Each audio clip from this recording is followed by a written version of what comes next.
were decent people, and we didn't, try to come in lambasting them and doing all that sort of nonsense, because we thought we had some very good ideas to put forward, so we simply put them forward all the time. And that involved little pieces, little moves too. This piece of property should not be bought because we don't really want a freeway going along there. And they agree with us. And they were going to automatically give 5-year renewals to, I think they were 5-year renewals to property on False Creek, south side of False Creek, which was the first that we redeveloped. And we persuaded them to just put 1 year, when these leases ran out, and they ran out luckily just around the time that we were getting stronger, and just before I got elected and get with the large majority.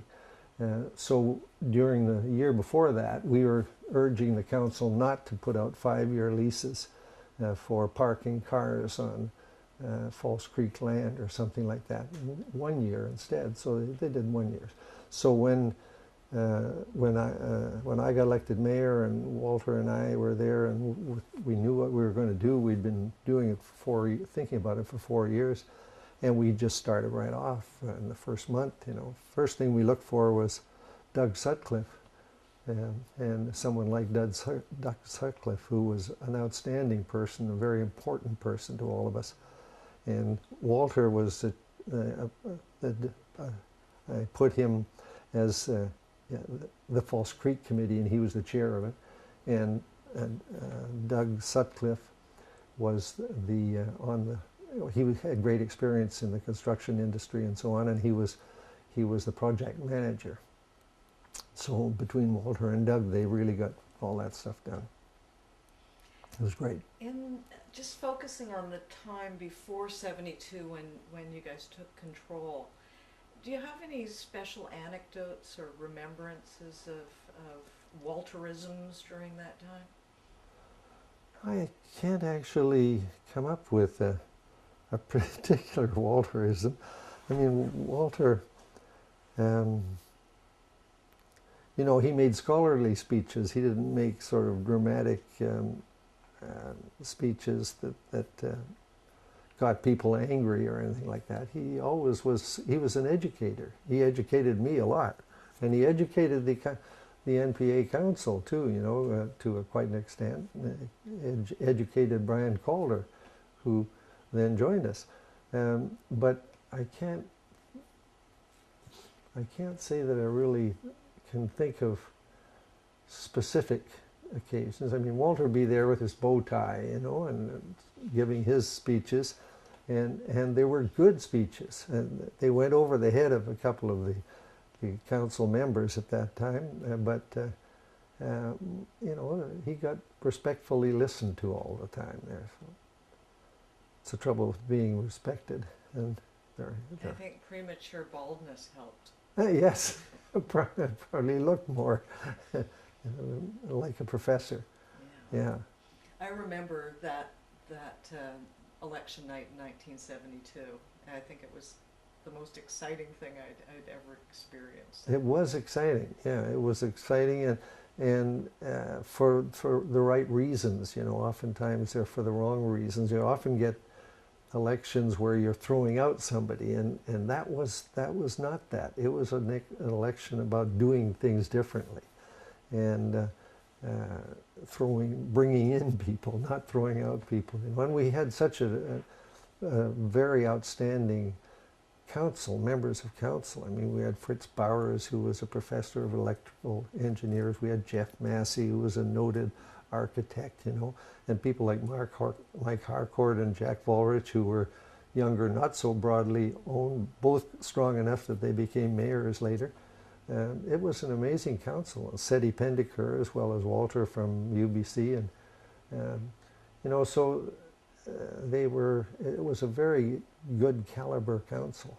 At one point I looked at all the degrees that we had there, a bunch of PhDs, and I figured I had the lowest degree of any of them. Darlene Mazzari was there. I think she was a master in social work. and she was one of our team, and later on she sort of diverged, but she was at that time. And I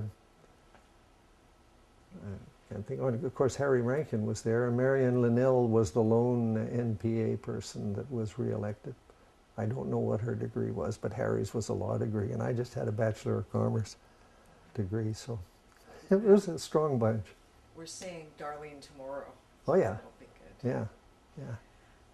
One of the first things that you did with the new council was to create the two committees for Falls Creek and for the Granville Mall.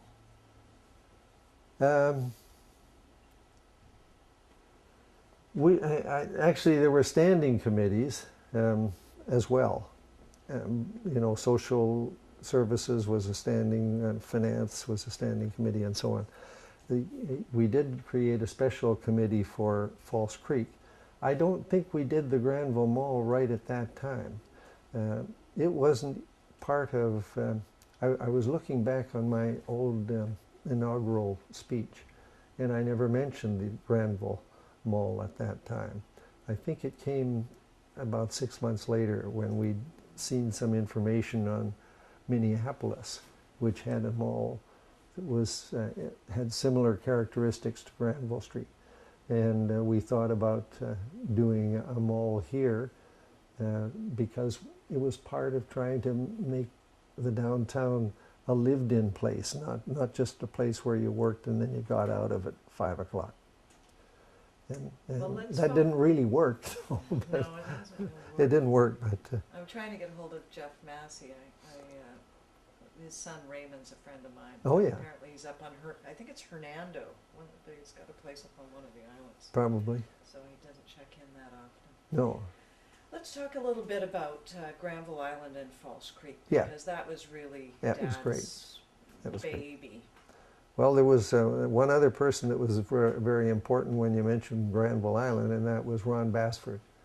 Ron Bassford was a proactive kind of minister, and he was the minister that looked after Central Mortgage and Housing. At that time, he was Urban Affairs Minister, or whatever they called him.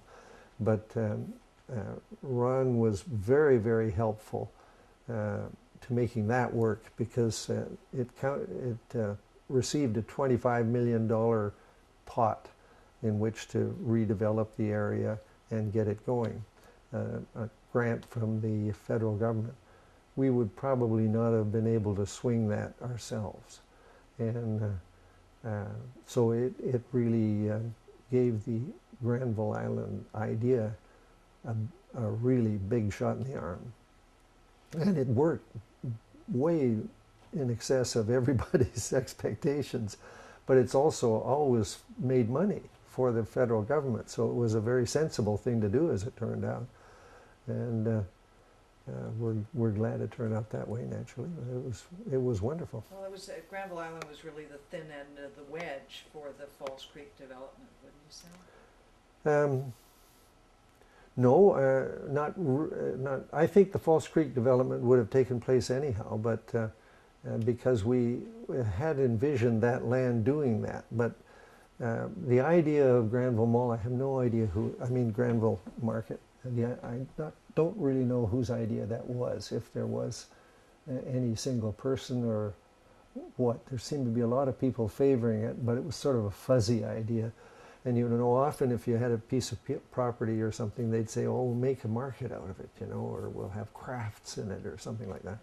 And people would say those sort of things about property all over the place, but none of those things ever worked. But Granville Market was big enough, the Granville Island Market was big enough and had enough variety and offered enough things that it just worked in spades. Yeah. It was but I would say Granville Island worked and came because we were already doing Falls Creek rather than the other way around.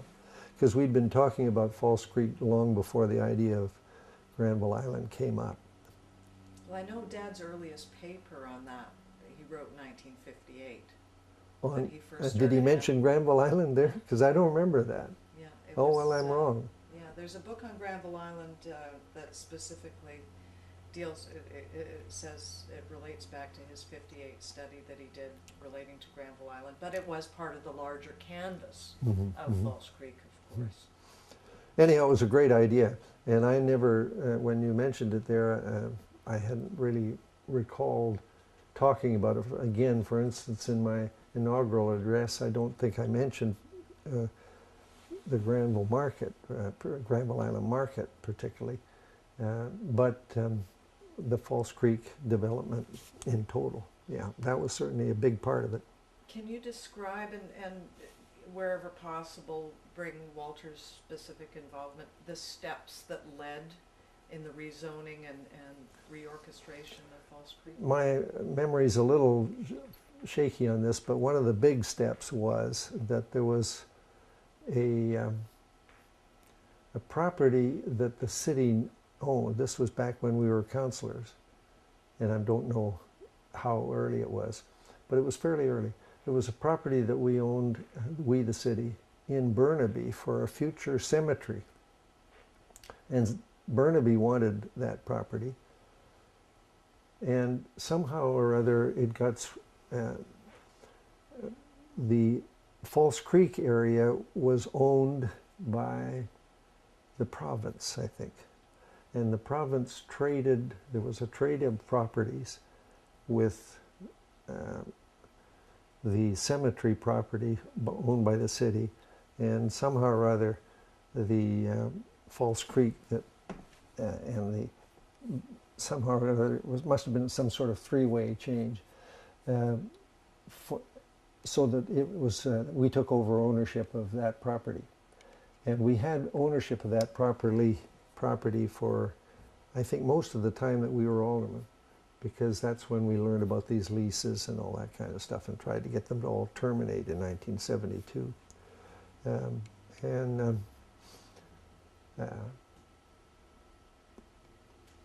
the north side of the property was also owned by the provincial government, and you'll recall that we were planning it was owned originally by Marathon Realty, because it was owned by the railway, and it was railway property, and they stored rail cars on it. But then when Expo came along, the province did a swap for some properties they owned in the city with Marathon Realty, which was the CPR. And so the province ended up owning that property. And then when Vanderzam came in, he developed it quite differently from what we'd envisioned. We'd envisioned doing it in incremental steps like we did with False Creek on the south side, but owning it first.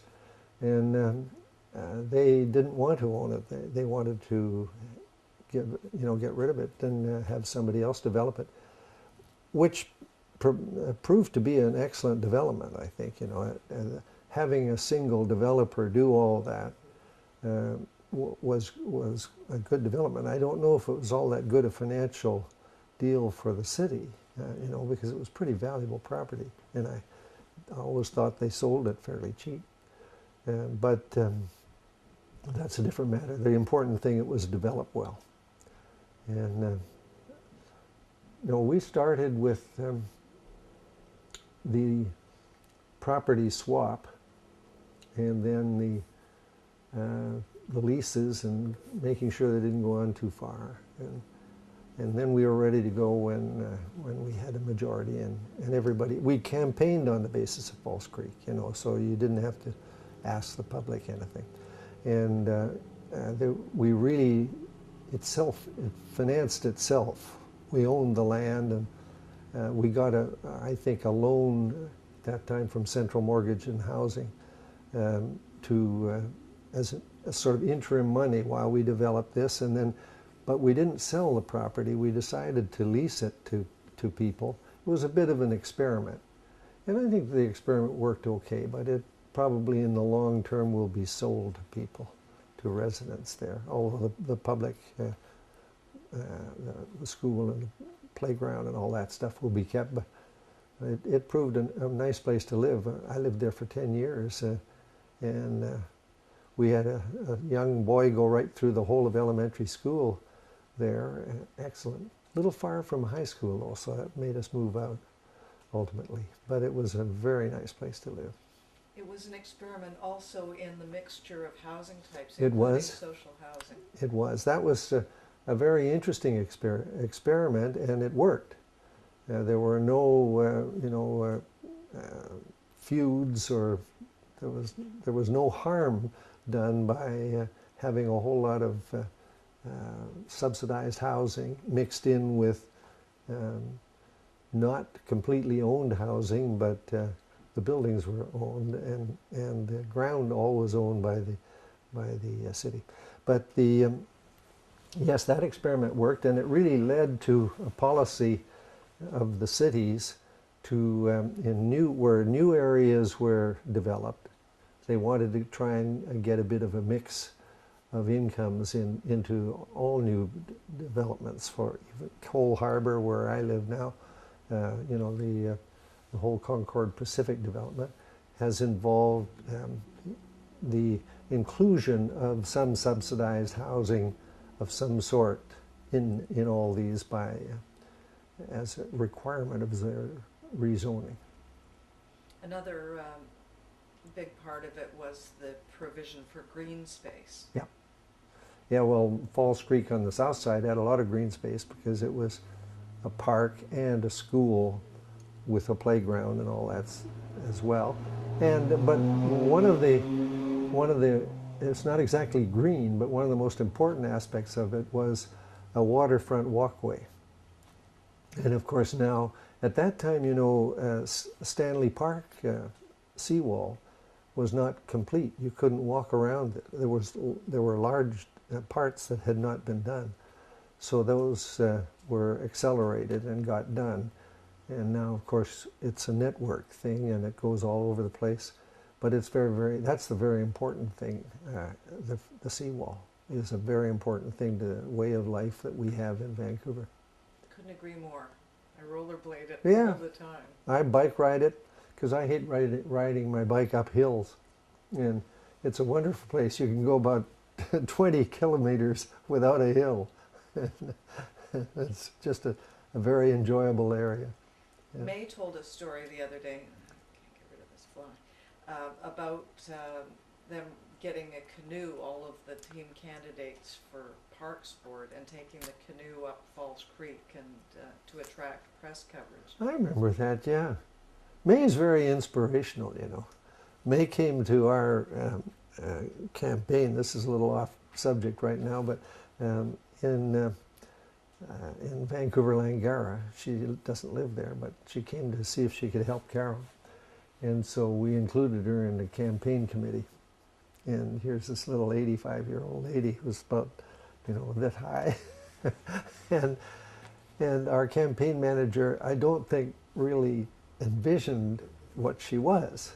He saw an 85-year-old little lady that was very nice and polite. May is always polite, but May is inspirational. She gave the whole campaign a real lift because she would say, "Now we've got to get going and canvass here and there," and people would say, "Well," and she'd say, and she'd pick up a bag and she said, "Come on, let's go," and she'd lead the way. And by the time the campaign was over, she had a major role in the campaign committee when it started. The campaign chairman kind of looked at her and said, "Well, yes, we'll find some place for her to do something, maybe some voting or something." But no, May is a great person. Absolutely. Well, we should probably get back to Well, Dad. yeah. That you must have some stories, though, some specific things that you guys went through in the trenches that come to mind.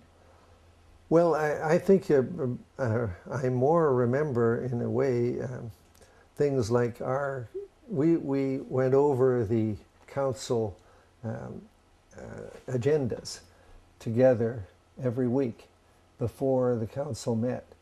And that's when we were being detectives, you see. And we were trying to look at all of these little things in there and see if there was anything that we should comment on or change or vote against or things like that. And that was really a lot of fun. We did that every Tuesday, well, not every Tuesday night, whatever, every Monday night, I guess, or and went through those things. Because and then Brian Calder joined us later on, but that was a very good time, and it was, of course, that was just Walter and I initially for quite a while, and then it had Brian, and then it was different when we were making up the agenda, and and everybody else had to be included at that point. But Walter was just fun to see going off on his tangents or not tangents, but his things that he really cared about all the time, and because he was not just False Creek, he had a lot of good ideas on everything, and on the GVRD too, it was very significant. Walter.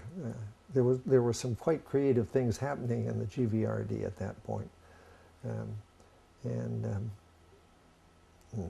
I thought I got on the GVRD board, and I can't remember if Walter was on that. I don't think he was. But I got into, for some reason, I got into the planning. He would have been much better, but I don't know what happened there.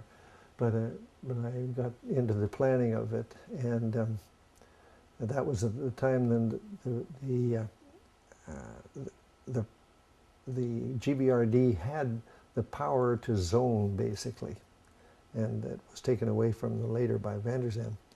But because he always thought that was too much of a burden on the outlying municipalities, and he didn't agree with the kind of zoning that was being pushed and that sort of thing. But there were conflicts there. There were a lot of conflicts in the GVRD. And they still are to some extent, although I think now there's less difference between the various municipalities. You see Surrey clearly densifying itself, and around nodes around the SkyTrain and things like that. Back in those days, they wanted nothing of that. They didn't want to talk about it. But the GVRD did lay out the first few lines for the SkyTrain, and we did do a great little thing downtown. But I don't want to stray onto those things. It wasn't part of your story. Well, I remember the rapid transit planning stages, and I remember the implications dealing with the agricultural land reserve. Yeah, those were provincial hearings that we had to go out, and I learned a lot about the suburbs in those. That's when we were aldermen, and we had to go out and chair those hearings that were going on about land use, and it opened your eyes to a lot of things that when you're an urban person and you're thinking about your community, they're not factors. But when you get out there are certain realities that we learned a lot about. And other things like waste management issues on a macro scale. Yes, that's true. Yeah. But that kind of stuff was actually quite well handled by the GVRD, because prior to the GVRD, there was the Greater Vancouver Water District and the Greater Vancouver Sewer District, I guess it was used, and they had done a good job of developing the water system and so on. I think they've had some problems since then that it's unfortunate, but it's way after we were on council. I know it's kind of an obvious question, but the legacy that you left and together with Dad for the city, if you were to prioritize three things, what would you say the most important accomplishments were of that time? Well, we did not do a freeway. I think that was quite important, one of the really important things. And we sold off the property for public housing at the end of Cassiar on Castiar, at the end of Castiar, and whatever the street going across to it was. And so that then built housing on it, so it made it more and more difficult for subsequent council to say, we're going to put a turnaround in here and barrel through. We sort of bent both arms, or one of the arms of the Georgia Viaduct over, so they both go on to Venable Street, not Pryor and Venables, or I may be getting a little mixed up on the streets right there, but not two streets, because what the freeway was going to do was, first step, one way those two streets, and then it'd be awful in between the two. So you gradually buy that up, and you make a freeway out of it. And we stopped all that. We redid the Georgia Viaduct and sold the property at the other end, and instituted policies that were not compatible with the freeway system. So I think that was important, because you look at a lot of, like Seattle and other people now, the freeway is a liability. It's not a positive thing. It's a positive thing if you go driving at midnight and want to go through Seattle, but it's not a positive thing. And it doesn't work for commuting. Freeways don't work as well as grid streets. Anyhow, that's one. I think the use of the waterfront, False Creek, and subsequent councils have carried on with all sides of False Creek and Cole Harbor now, and that kind of thing. And I think they'll wake up and realize that they've got another waterfront on the Fraser River at some point. But they put the bus storage facility down on that. I look at that and sort of shake my head. Why would you put that right on waterfront? However, I'm not on the council right now, and I'm not commenting about the council. So anyhow, I think the treatment of the waterfront was the second big thing. And the third, since you've got three, would be definitely the rezoning of the downtown. Because we rezoned back in the 1920s, Harlan Bartholomew had done a zoning for Vancouver that stood for quite a few decades. And it envisioned that everybody worked here in the inner core. And then there was medium density housing around that. And then there were the suburbs, and there was, of course, Shaughnessy, where the executives lived, and much smaller lots over here where the working people lived, and things like that. It was quite funny when you looked at it that way. But this business of making the core just for businesses and just for shops and offices, and precluding housing there. It was against the zoning to put in any housing inside that inner city. This is the concentric ring model you're speaking of. Well, it was just the downtown of Vancouver. You could not put, say, an apartment building in the middle of a downtown of Vancouver. Now you see them, quite a few of them. And now you see buildings like this 56 stories one going on, which are layered. And there's housing on the top, and there's shops in the middle, and there's offices in the middle and shops at the bottom.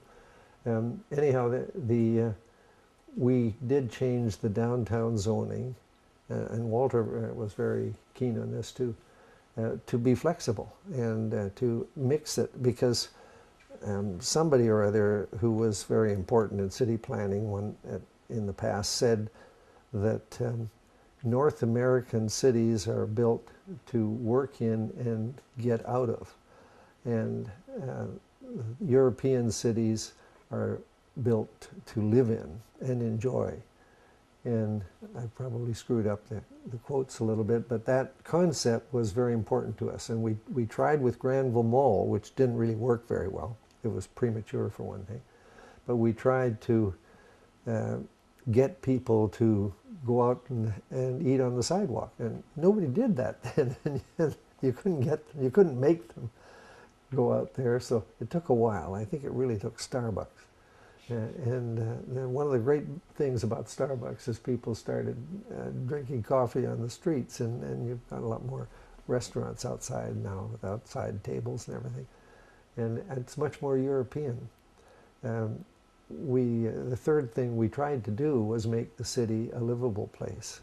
And we did little incremental things like in the West End, where every homeward rush time, they actually stationed a policeman out at Chilco and Georgia Street to stop all the traffic on Georgia and to let traffic come in from Chilco, a residential street.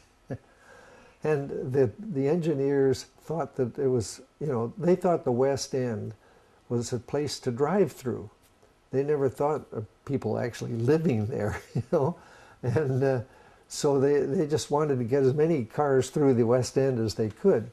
And but we actually got them to consider closing off and sort of changing the streets so you couldn't easily go through the residential areas. It made a huge difference to the livability of the inner part of the West End, and all of the inner part of the West End. That was part of this idea of making a city a place to live in, and the downtown core. Then, instead of being an office area that was dead at night and dead on Sundays and all that sort of thing, you have a very lively scene now. You have Robson and a whole bunch of other streets that are extremely lively, and all of the West End is a very nice place to live. And now you've got apartments coming right into what used to be downtown, and people are enjoying living there. The Terminal City Club has a big tower, and people love living there. It's right in the middle of old downtown there. So those were the kinds of changes